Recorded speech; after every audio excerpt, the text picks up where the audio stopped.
제가 국제 특허 소송에 휘말렸던 사건이 있었어요. 무효 소송을 처음에 제기받았을 때 엄청 당황했습니다. 진짜 특허 소송을 7년 동안 하면서 연구하는 것보다 훨씬 더 어려웠습니다. 저한테는 진짜 피말리는 전쟁과 같았습니다. 제가 이제 해결 피부관을 개발하면서 수십 종의 특허를 국내뿐 아니라 국외도 등록하게 되고 유럽 특허청에 등록한 특허에 대해서 세계 최대의 그 원자력 회사라는 아레바사가 저희 특허에 대해서 무효 소송을 제기했어요. 원자력 발전소에는 핵연료 피복관이라는 핵심 부품이 있습니다. 원자력 발전소에서 우라늄을 싸고 있는 특수관이라고 생각하시면 됩니다.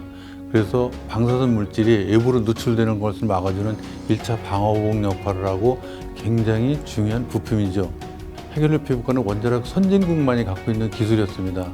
특히 선진국 중에서도 미국, 프랑스만이 갖고 있는 기술이었는데 저는 이 기존에 나와 있는 핵연료 피복관보다 성능이 훨씬 우수한 신소재 하나 피복관을 세계 최초로 개발하는 데 성공했습니다.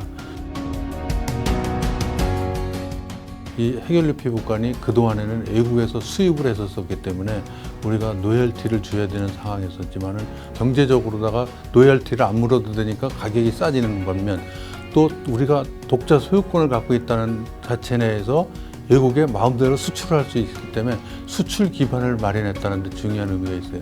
우리가 신소재 하나 피복관으로 다 개발함으로 인해서 경제적으로 한 500억 원의 그 1년 경제적인 효과를 가질 수 있습니다.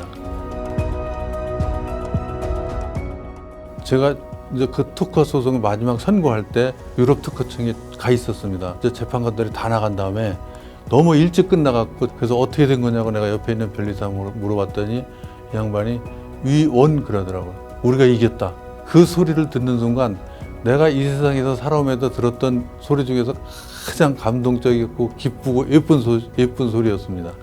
연구라는 것은 계획대로 절대 되지 않습니다. 그렇기 때문에 그럴 경우에 만약 좌절하고 주저앉는다면 희망이 없게 되겠죠. 그렇지만 저 같은 경우에는 좌절하지 않고 다시 일어날 수 있는 용기, 또 실패했을 때 실패로부터 답을 찾아서 그걸 해결하려고 하는 노하우, 이게 굉장히 중요하다고 생각해요. 근데 이게 성공하고 나니 우리나라 원자력 기술이 제가 했던 핵연료 피복관 관련 기술이 세계 최고 수준에 올라와 있었고 제 개인적으로 보더라도 제가 세계적인 전문가로 성장하는 중요한 계기가 되었습니다. 출연연장권 중에서는 최초로 대한민국 최고과학기술상을 받게 되었습니다. 최고과학자상을 받는 것은 정말 대한민국을 대표하는 상이거든요. 제가 큰 상을 받은 것도 2015년도였고 벽돌 한 장 시작한 것도 2015년도고 그래서 출연연장고 중에서 처음으로 받았기 때문에 좋은 성과를 보여줘야 되겠다는 어떤 책임감 같은 것도 따랐던 게 사실입니다. 내가 이제 앞으로 남은 시간에는 뭘 하고 살을까를 고민을 많이 한 결과 벽돌 한 장이라는 그 대덕 특구의 과학자들 커뮤니티가 있었고 거기에 이제 창립 멤버로 제가 참여를 해서 시작을 하게 됐고 그 과학문화 확산을 위해서 노력해야 되겠다 생각을 갖게 됐습니다. 과학하면 사람들이 일단 생각하는 게 어렵고 딱딱하고 이렇게만 생각을 하는데 이 세상에 있는 모든 만물의 그 이치는 전부 과학으로 이루어져 있습니다. 한 번 와본 사람은 알잖아요. 와본 사람은 과학이 정말 딱딱한 게 아니고 정말 재미있는 거구나. 같이 웃고 즐길 수 있는 내 이웃하고 같이 나눌 수 있는 수다 떨 수 있는 것이 과학이구나 하고 느끼게 되지 않습니까?